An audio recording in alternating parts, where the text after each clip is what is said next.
Assalamualaikum warahmatullahi wabarakatuh. Perkenalkan, nama saya Winda Yuniarti. Saya jurusan PGSD. NIM saya adalah 856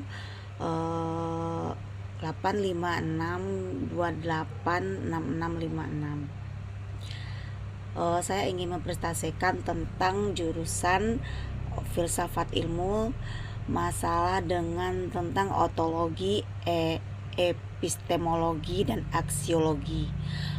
Menurut saya, pengetahuan saya yang saya ketahui tentang ontologi, yaitu apa yang ada atau hakikat realitas yang dikaji dalam suatu ilmu. Contohnya seperti ini, fisik objek kajiannya gitu, materi dan energi. Dalam sosiologi, objek manusia dan interaksi sosial, pertanyaan ontologisnya itu apakah realitas gitu, objeknya gitu, di luar pikiran kita gitu kan, atau yang dibentuk seperti oleh persepsi.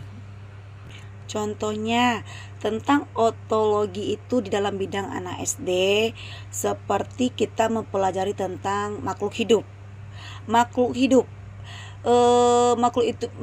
itu kan seperti hewan, tumbuh-tumbuhan, manusia, dan ciri-ciri mereka. Ilmuwan SD sekolah dasar tidak membahas tentang partikel subatomnya atau evolusi molekulernya gitu loh. Seperti contoh realitas gitu loh, kayak misalnya anak-anak kita kasih seperti daun ubi.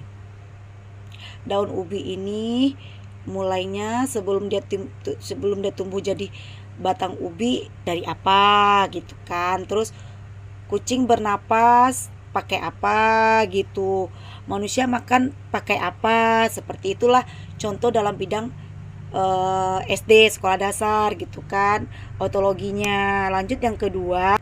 Kalau yang kedua kan itu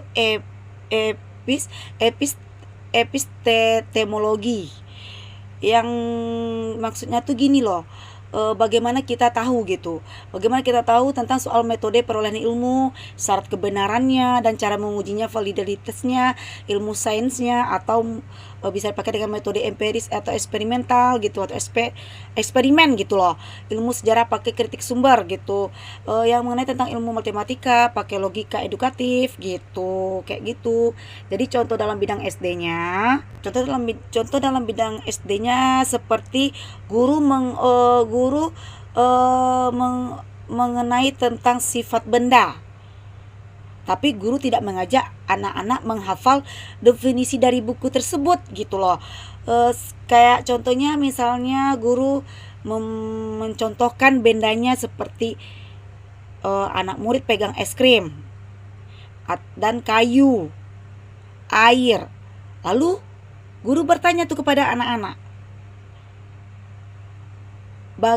kalau barang benda bisa nggak dia mengalir? Terus atau di antara yang ibu guru sebutkan tadi benda-bendanya, mana benda-benda yang tidak mengalir dan mana benda-benda yang mengalir, seperti itu.